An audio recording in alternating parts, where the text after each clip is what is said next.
Yeah. Either or. Again. Hey. Holding them up above her head. Not too bad. Terror rags. They call them terror rags. Yeah. I call them the raggies. That's right. He's such a great guy. You know, where kids to your opportunities to do that. Oh, yeah. Yes. I haven't gotten to fight this week, so.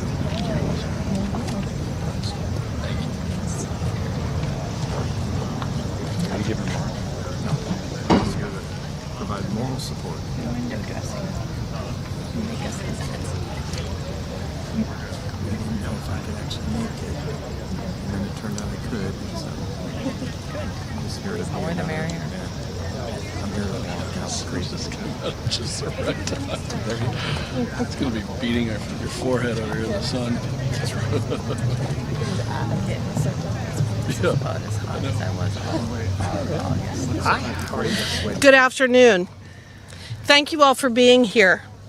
The RSC Article 1 Task Force is leading efforts to restore Congress's constitutional authority as the legislative branch responsible for passing laws in this country.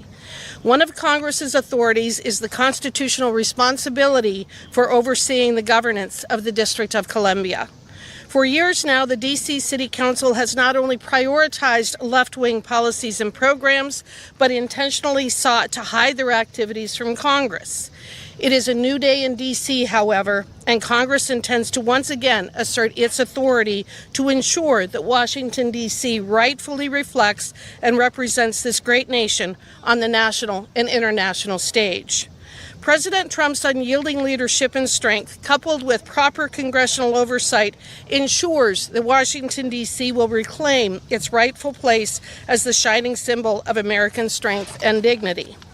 Article 1, Section 8, Clause 17 of the Constitution states that the seat of government doctrine grants Congress plenary legislative authority over the District of Columbia as the federal capital. The Founding Fathers wanted the nation's capital to be free from disproportionate influence of any single state and the influence of states generally. In 1973, Congress granted D.C. limited home rule authority through the District of Columbia Self-Government Reorganization Act, also called the Home Rule Act. In the Home Rule Act, Congress reserves the right at any time to exercise its constitutional authority as legislature for the district, which it includes the right to review and block local legislation before it takes effect. It has now become necessary for Congress to exercise such authority. Why? Because the D.C. City Council is seeking to exercise its authority not for the best interests of its citizens or the broader community, but for political purposes. Today, the political City Council is using special legislation not for emergencies, but in response to the Trump administration's effort to bring law and order to D.C. and to circumvent Congress's authority. For example, in March, the City Council enacted a temporary law codifying Chevron deference in D.C. in the city courts in an effort to avoid the effects of the United States Supreme Court's decision in Loper-Bright. I filed H.R. 3766 to repeal the special law and prohibit such future laws. Another example, 1 month after President Trump signed his EO making the District of Columbia safe and beautiful, the City Council implemented a temporary law to amend the open meeting requirements to allow it to meet in secret. The City Councilmen during the hearing indicated that they wanted to meet in secret in response to congressional and presidential oversight of their failed city policies. In response, Senator Lee and I introduced two bills, one to exercise congressional disapproval and block this law, and also one to create an expedited period of congressional review over special legislation.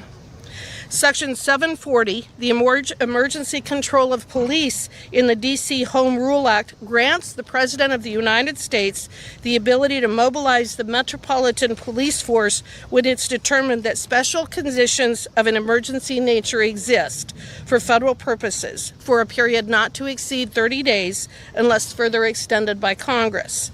President Trump has lawfully exercised this law. On August 11th, President Trump issued a memorandum directing the Secretary of Defense to mobilize the D.C. National Guard. While governors control their state guards, the D.C. mayor does not control the D.C. Guard, which is under the control of the president. D.C. has seen major improvements in the incidence of crime in the last 3 weeks with the help of federal intervention.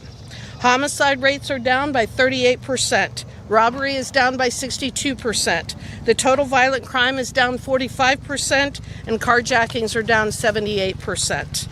Other governors and mayors should look at these improvements and welcome support from the government to keep their citizens safe. It is up to the governor of each state to decide if deployment of their National Guard is needed to help decrease violence and prioritize safety. It is important to note that ICE and other federal law enforcement has jurisdiction over illegal alien crimes everywhere in this country, and those governors and mayors do not have the legal right to declare their jurisdictions to be sanctuaries from federal law. I'm Harriet Hageman. I represent the great state of Wyoming. I am the chairman of the Article 1 Task Force, and I now turn it over to Chairman Pfluger of the RSC. Well, I want to start by thanking Congresswoman Harriet Hageman, who is the chairwoman of the Article 1 Task Force. And she's doing a great job. And we're surrounded as well by my colleagues who come from a variety of states, but come here to do the right thing. And unfortunately, we're having to turn our attention in Congress on doing what the District of Columbia, its mayor, and their leadership should have done long ago. And that's to keep this city safe. For too long, we have watched liberal activists like those right there parading as politicians to turn our nation's capital into a crime-infested embarrassment. D.C. became one of America's most dangerous cities because of failed soft-on-crime policies that devastated innocent families while coddling the very criminals terrorizing our states. And it made our capital unsafe for residents, for visitors, for members of Congress, and unfortunately even for our interns and our staff. President Trump has rightfully exercised his authority to restore law and order here over the last few weeks. And what a tremendous job our federal law enforcement officers have done for this city. This is what happens when you have leadership that actually cares about public safety. This is what happens when you have a president and a Congress who are focused on restoring law and order to this great country. Thank the good Lord that we have President Trump back in 1600 Pennsylvania Avenue. Now, Congress must take the next step and use our Article 1 powers. We cannot and will not allow D.C. to fall into a hellscape again. When the local government fails, it's our constitutional duty to act. Congress has a clear constitutional authority over D.C., and we will use it without hesitation to continue making D.C. safe and great again. Criminals should never feel more at home here in this city than the law-abiding residents and visitors and leaders from all over the country, and in fact all over the world, who come to visit this city. The days of letting the left's failed policies destroy great American cities is over. And again, I want to thank my colleagues for their hard work, especially that of Harriet Hageman on the Article 1 Task Force. I now turn it over to my good friend from South Carolina, Mr. William Timmons. Thank you. Good afternoon. I got back here on Sunday, and I got to tell you, the difference is truly incredible. I've been working for the last 6.5 years to try to keep this city what I know it can be, to work with the mayor, the city council, the chief of police, to help people that need help. Thousands of homeless people in our nation's capital. It has just ripped me apart. It is so sad to see people suffering. We need to help these people. And it's even more sad to see the people victimized by violent crime, whether they're killed, carjacked. I've seen members of Congress that have been mugged. We've had staff that have been killed. Enough is enough. Enough is enough. President Trump has saved our nation's capital. I've said for the last 6.5 years that a nation's capital in decline represents a nation in decline. We are not in decline. There's a new day in this country, and there's a new day for American leadership in the world, and our capital needs to show that. So thousands of homeless people that put up tents all over this city are now getting help that they need. They're getting food, they're getting showers, they're getting mental health counseling, they're getting drug counseling. And guess what? The criminals know for the first time in decades that if they commit a crime, there will be consequences. Walking around yesterday, all over the city and seeing our soldiers from all over the country here keeping us safe. And guess what? They haven't had to do much in terms of law enforcement. They haven't had to protect anybody because deterrent threats matter. And having soldiers that are walking around, criminals know that they're going to be caught. They're going to be held accountable. And they know that this president is not going to let them out tomorrow. That's what we need. That's what we have needed for so long. And I couldn't be more excited for the Washington, D.C. that I see today. And Congress has a huge role to play in this. We must pass laws to further appropriate funds, to beautify the city, to make every American proud of this city, to make sure that every American can come here and not be worried about being mugged. For the last 6.5 years, I have told people that this is not a safe place and you should not walk around at night. That makes me so unhappy when I have to do that. Not anymore. Not anymore. I am so excited that President Trump has taken these steps, and Congress must now act. We're going to pass a number of additional laws to make sure that we never find ourselves in this situation again, and we're going to give not only the funding they have asked for, we're going to give them much more than the funding they asked for to make this city exactly what it should be. It should represent the greatest country in the history of human civilization, and people should be safe and very excited to come here. That's what we're going to do. I thank Harriet Hageman for her leadership and August Pfluger for his. It's a new day in this city. It's a new day in our country. It's a new day for leadership in the world. And we're going to do everything we can to help President Trump keep us on the right track. And with that, I turn it over to Representative Brad Knott. Thank you. Thank you, Representative Timmons. My name is Brad Knott. I'm from North Carolina. And before my time in Congress, just a short while ago, I was a federal prosecutor. I investigated violent criminals, I investigated cartels, I investigated human traffickers, wherever they were, all over this country. And it became very clear to me when I was working with law enforcement that if you don't fight crime, if you don't attack it, if you don't work hard for long sentences, crime will flourish. And that's exactly what we've seen here in Washington, D.C. for the last couple of years. And from my time as a federal prosecutor, I know some of the federal agents who have been called to serve in Washington as part of the president's initiative. And since their arrival, I have been astounded as I have stayed in touch with them at the amount of contraband, the number of dangerous people, whether it's drugs, whether it's gangs, whether it's illegal firearms, whether it's human trafficking, whether it's South American cartels, you name it, it is right here in Washington, D.C. The soft on crime policies of the Democrats has unfortunately allowed crime to spiral out of control, whether in D.C. or elsewhere around the country. Unfortunately, we are seeing the Democratic Party and the far left portions of this country protect the criminals rather than backing law enforcement. We've seen city after city spiral out of control and decay right in front of our eyes, including Washington, D.C. I applaud the president for saying the simple truth. It does not have to be this way. It does not have to be this way. And regardless of who you are, when you come to Washington, it's a safe city now. Businesses are thankful. Families are thankful. Citizens, tourists, we are all thankful. It's time to stop turning a blind eye for crime wherever it is. Wherever it is, we must investigate, we must prosecute, and we must protect the law-abiding citizens of this country. Thank you, and with that, I turn it over to Representative Laurel Lee. Good afternoon. I'm Laurel Lee from Florida's 15th Congressional District, and I want to thank my colleagues on the Republican Study Committee for their leadership on this issue, particularly Representative Hageman and Representative Pfluger. So Washington, D.C., our capital city, is the seat of our democracy and a symbol of freedom around the world. But for too long, it has also been a city that is plagued by violent crime, failed policies, and leadership that refuses to take responsibility for public safety.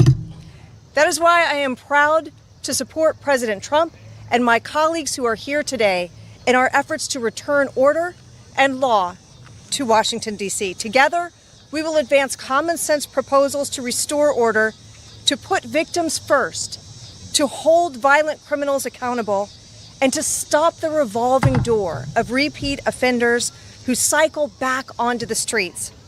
In just the past 2 weeks since President Trump stepped in, we have already seen the dramatic difference that decisive action takes. Carjackings are down, violent crime is trending down, federal coordination has strengthened detention and prosecution. And for the first time in a long while, the people of DC are beginning to feel safer in their own neighborhoods. That progress proves a simple truth. When you enforce the law, when you keep dangerous criminals off the streets, when you prioritize the safety of families, and when you allow law enforcement officers and prosecutors to do their jobs, you get results. The American people deserve a capital city that reflects the very best of this country, not one that turns a blind eye to lawlessness. Republicans are committed to ensuring that DC is safe, secure, and accountable for years to come, and we will not stop until that promise is fulfilled. I now turn it over to my colleague, Representative Carter, Representative Fedorchak. Thank you, Laurel. Thank you, Representative Hageman, Pfluger, for your leadership on this really important issue. I'm Julie Fedorchak. I am a representative from North Dakota, the lone member from North Dakota. As my colleagues have said, crime in our nation's capital is out of control. If DC were a state, it would have the highest homicide rate in the country, and already this year nearly 1,600 violent crimes have been reported. I agree with the people here. DC is a beautiful city. It's an amazing city, and it's the best capital in the world. But it isn't safe. We all know this. In fact, I felt this myself recently in a small way, but I want to share the story. I was walking down the street in July near my apartment in Navy Yard, not very far from home, and I felt something hard hit me in the back of my head. It was in broad daylight. I was very startled. I was on the phone at the time, and just as that happened, a pack of juveniles came rushing by on their bikes, and I turned to look around and see what had happened, and a large, hard plastic object had been thrown directly at my head. Now, that was a minor incident. I wasn't harmed. But the young people who did it with reckless abandon and with zero fear of consequences. They gathered in a circle not far from me after that and sat there and laughed. And it's just an example of how crime is out of control in this city and there aren't any consequences. America is the greatest country in the world. There's no reason why our capital should have a violent crime rate higher than some of the most dangerous places in the world. Just as President Trump restored order at our southern border by enforcing the laws on the books, he is stepping in now to help make DC safe again. Many of our colleagues on the other side of the aisle have falsely claimed that DC crime stats are at a 30-year low. But let's remember that crime is not just about statistics. It's about people. It's about the mother who sent her child here to intern in one of our offices this summer, never to see him again. It's about all the families who suffer from crime in this very city. It's about the Metropolitan Police Union, who agrees that they're stretched too thin and don't have the resources to take care of crime in this city and to provide a safe environment. It's about staffers, interns, families, and visitors who live with the daily reality of coming to the city that isn't safe. That's why I support President Trump's actions to restore law and order in Washington, D.C., and why I'll continue to stand with my colleagues in demanding real accountability and real solutions to make this city safe again. Thank you, and I'll turn it back over to Representative Harriet Hageman for closing remarks. Cody, do you want to go? Oh, sorry, buddy. I didn't see you over there. That's okay. Thank you very much. I'm Buddy Carter. I have the honor and privilege of representing the 1st Congressional District of Georgia. And we're here today to talk about something that Donald Trump promised during the campaign. He promised to make our nation safer and more prosperous. Now, he's already made it more prosperous through the One Big Beautiful Bill Act. Now he's making it safer. He's making it safer by making our streets safer. You know, our streets need to be safe, all of us, not just not just white people, not just black people. Everyone needs safe streets. Democrats, Republicans, we all want that. And President Trump has done that. I've got a piece of legislation. It's called Make Our Streets Safe Again. And what it does is to codify President Trump's executive order about ending chaos and disorder on our streets. It does this in a number of different ways, not the least of which is that it calls for law enforcement. It also calls for accountability. And it calls for making sure that we are giving help to those who need it. You know, during the last quarter of the Biden-Harris administration, there were over 274,000 people living on our streets. That was because of weak and ineffective leadership. Now we want to end that. And what this bill will do through codifying President Trump's executive order is to make sure these people get the help that they need. Make sure that they get the mental health services that they need, the addiction services they need. We're going to do this by making sure that they're held accountable. Now, I've heard the noise. I've heard the noise from the other side about, oh, you're picking on Democratic cities. You know, there was a famous bank robber, Willie Sutton. They asked him, why do you rob banks? And he said, because that's where the money is. Why are we picking Democratic cities? Because that's where the problem is. That's where the problem is. That's why we're picking them. Chicago, the highest homicide rate in the country. Look at Washington, D.C., number 4 in the country. We've got to end this, and we've got to do it for our citizens, American citizens. You all have the right, your taxpayers, all of us have the right to be able to enjoy our streets, to be able to walk down the street without fear. Look what has happened here in Washington, D.C. Earlier this summer, we had 2 interns who were shot and killed at the Israeli embassy. We had an intern here at the Capitol who was shot and killed. We had a member of the administration who was mugged and brutally beaten. That cannot happen on our streets. And I applaud President Trump for what he is doing here and cleaning up our streets. And I want to help him. I want to help him by codifying his executive orders, making it into law to where we will have to follow this. Again, 2 promises made to make our country safer and more prosperous. Promises made, promises kept.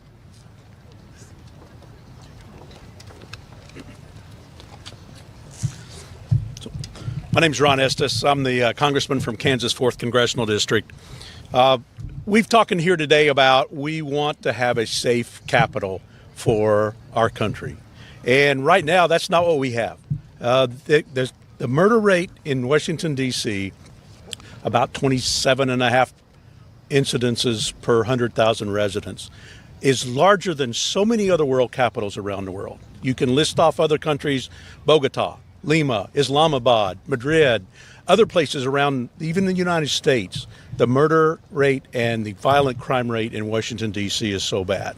And that's why President Trump stepped up, because as members of Congress, we have the responsibility to address and protect and oversee what goes on in the District of Columbia. We didn't want a nation's capital to be in a state where that state would be a special state and get special designation because of that.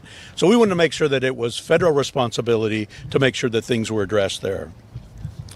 On June 30th this year, an intern in my office, Eric Tarpinian Chackham, was murdered on the streets of Washington, D.C. It was a senseless crime, and to this day it's not been solved by the Washington, D.C. police. We want to make sure that we have a safe capital. That's why I applaud President Trump and the work that he's doing in terms of making sure that we do have a safe capital. Yesterday, I was able to walk around the Navy Yard with my daughter, and it was great to see the National Guards out there patrolling around. It was a safe environment for people to hang out. It was nice. There was a family there having a birthday party for one of their children. And we want to make sure that we have a capital that Americans are proud of. It should be a clean capital. It should be a safe capital. We want to be able to have American citizens come here and enjoy their capital. We want to have foreign dignitaries come here and be impressed and enjoy the fact that they've come to America and that we have a nation's capital that we're proud of and we want to support. So I applaud the effort that we're working to make sure that we have safer cities, that we have a safer capital, and that we reduce the crime rate that's been so rampant here in Washington, D.C. Thank you. Anyone else? Anyone else? Okay, wonderful.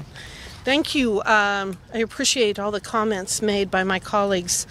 I think that you can see that we come at this maybe from a little bit different perspective. At the same time, we all recognize that the beauty and safety of our nation's capital is important to all of us. So with that, we'd open it up to questions. Please identify. We're going to take 3 questions and we'll start with Town Hall.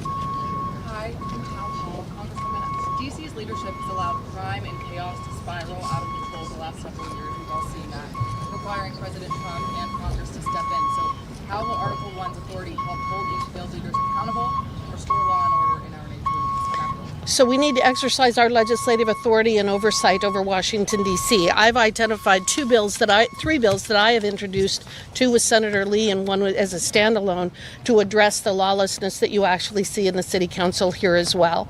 I think that all of us working together will be coming up with additional bills to address specifically the crime situation in our nation's capital. And I know that this is our first day back after our August recess. We will be discussing what happens after the expiration of the 30-day period that is allowed for in the Home Rule Act with the President.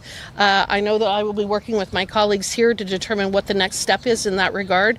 But I think that so many people, from just the anecdotes that I have heard, being here as well as reading in a variety of publications, people feel like they can take their families out on the streets, that they can have picnics, that they can go and do the things that they have been deprived of for many years for fear of the crimes in Washington, D.C. And I think that's an incredible development that we need to build upon. Hannah Brand from News Nation. Wondering if you support President Trump sending troops into other American cities, Chicago, New York, if he doesn't have the approval of mayors and governors there to do so. Well, I think that that's the challenge, isn't it? And that's why I indicated in my comments that it's up to the governors and the mayors of those communities as to whether they're going to protect their citizens or they're going to protect the criminals. We are at a crossroads in our country right now, and I think that it is imperative that our political leaders step up and actually recognize that they work for us, they work for the citizens, not the other way around. They shouldn't be coddling the criminals, they should be protecting their citizens. And they have the ability and the wherewithal to do that. We have seen with the surge in the last 30 days in Washington, D.C. that law enforcement on the streets works. We know that. This is common sense. The mayors and the governors need to step up in places like Chicago, L.A., Atlanta, other places. They need to step up and they need to start protecting their citizens and not protecting the criminals. So you're saying the president should wait for them to ask? I think that it's up to them to make the decision of whether they're going to protect their criminals or they're going to protect their citizens. I think the burden is on them right now. Goldie.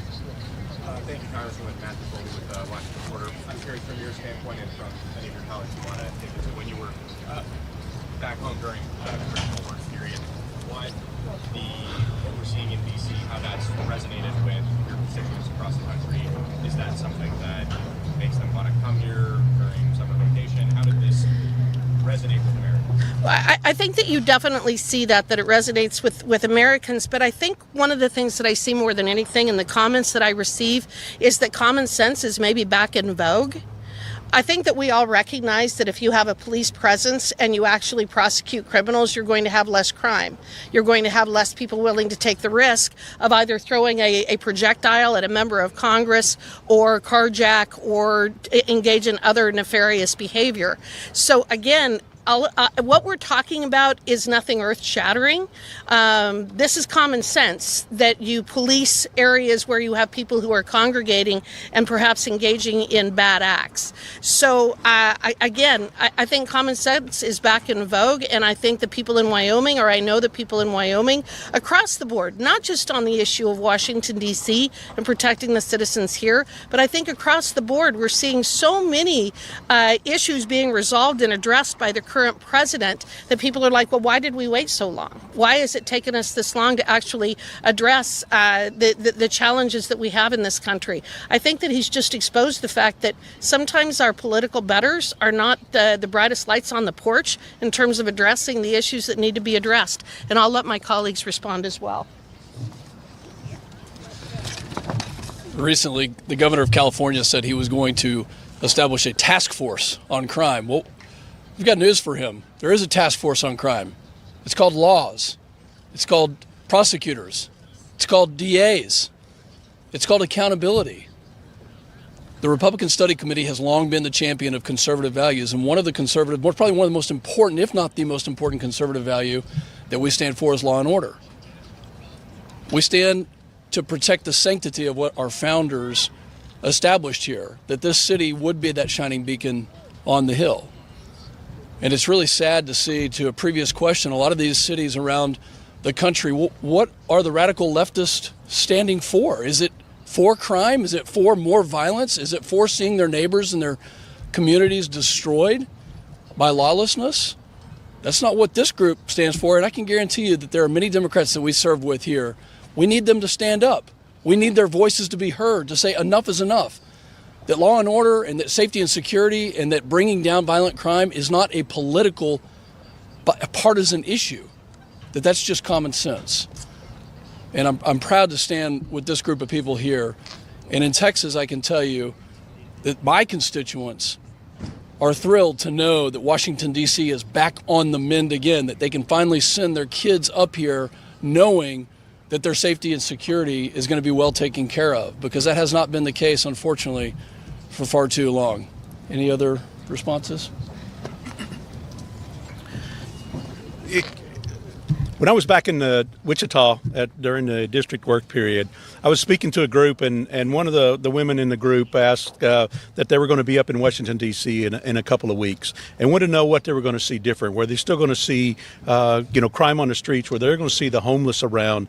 And, I reassured her that, the president has put National Guard troops out in order to patrol the streets to make sure that the streets are safe. And based on being back here a day, that's what I can attest again when I talk with her, that we have safer streets now because of having the National Guard helping support and make sure that our laws are enforced and our citizens are safe. Thank you. And just to answer real briefly the follow-up, it's not just the National Guard who are going to cities. When federal law enforcement identifies a crisis area, it is not uncommon at all for agents in the ATF, HSI, DEA, FBI to surge in a particular city. And that's what we've seen in addition to the National Guard here. It's the federal law enforcement that are initiating the arrests, that are doing the investigations, that are serving the warrants. And in terms of these cities around the country, there's several reasons why criminals are or crime is not being addressed. You have defund the police movements, you have sanctuary policies, you've got prosecutors that don't think they should prosecute crimes. And the president, again, has stated it does not have to be this way. And he is rightfully sending federal law enforcement to address federal crimes in cities. I mean, look at Chicago last weekend. I think it was close to 60 people were shot, almost a dozen people killed. Law enforcement's not getting it done at the local level. It's an appropriate place for federal law enforcement to go work with them to address the crime that's harming those citizens. All right, that's it. Thank you all. Appreciate it.